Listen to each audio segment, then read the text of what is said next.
Merci beaucoup à Mathias pour cette invitation et surtout pour cette belle initiative d'un festival de poésie numérique. Donc pour commencer, je vais vous lire un poème qui s'intitule « Il y a un feu de forêt dans tes tifs ». Il y a un feu de forêt dans tes tifs, et quand l'encre se dépose, ça prend encore plus feu. Il y a un feu de forêt dans tes tifs, et tes poils se raidissent aussi, engoncés dans le sans-issue insaisissable. Il n'y a pas de pompier pour ton visage, car l'eau de rose ne nourrit pas, un brasier privatisé à l'abandon, car l'eau de pluie n'est pas rentable. Il y a un feu de forêt dans tes tifs, en monoculture, propagation instantanée, industrie dépoétisée. Les abeilles ont déserté ton bitume soyeux. Il n'y a pas assez d'eau pour éteindre ce feu qui dort à l'intérieur des racines. Le feu a pris au plus profond, au creux du nœud dans ton ventre, au cœur de l'insensé encensé. Il y a un feu de forêt dans tes tifs, et ça te brûle jusqu'au tympan qui résonne. Une alarme qui gronde pourtant depuis longtemps, l'aveugle n'a pas hurlé assez fort.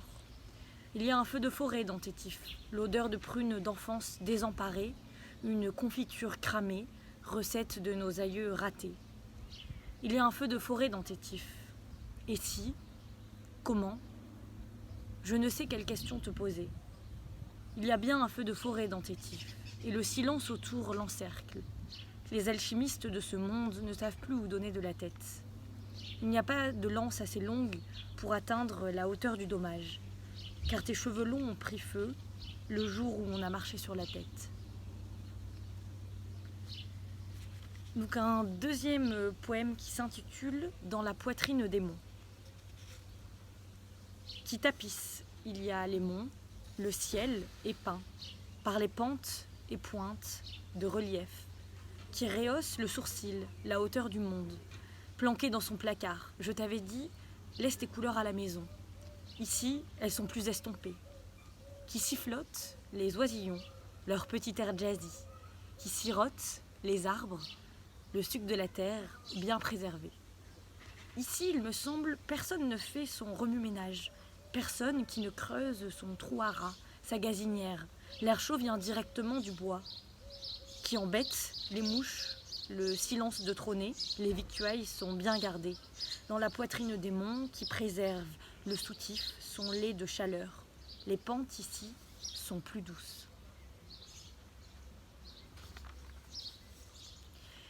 Et pour finir, un dernier poème qui s'intitule « Ma maison de sel ». Ma maison de sel, juste pastel, me rend patraque. Je suis groggy, étoile de feu et clair fané, envie de fuir si elle étoffée. Maison de sel m'étouffacée, pour me charger, cœur trop carré, elle me barbouille à fleur de peau, vomir ce ciel trop chamboulé, elle me barbouille, col échancré, une vue plongeante sur ce mirage. Maison de sel, virage tout droit, la route aussi n'en finit pas. Maison de sel donne le tournis, tortue tournée, vitraux brisés, le dos fendu, je lui souris. Maison de sel, quand même Saturne, anneau fluo, graine de magie. Voilà, merci beaucoup pour ce moment de poésie partagée et au plaisir de vous rencontrer.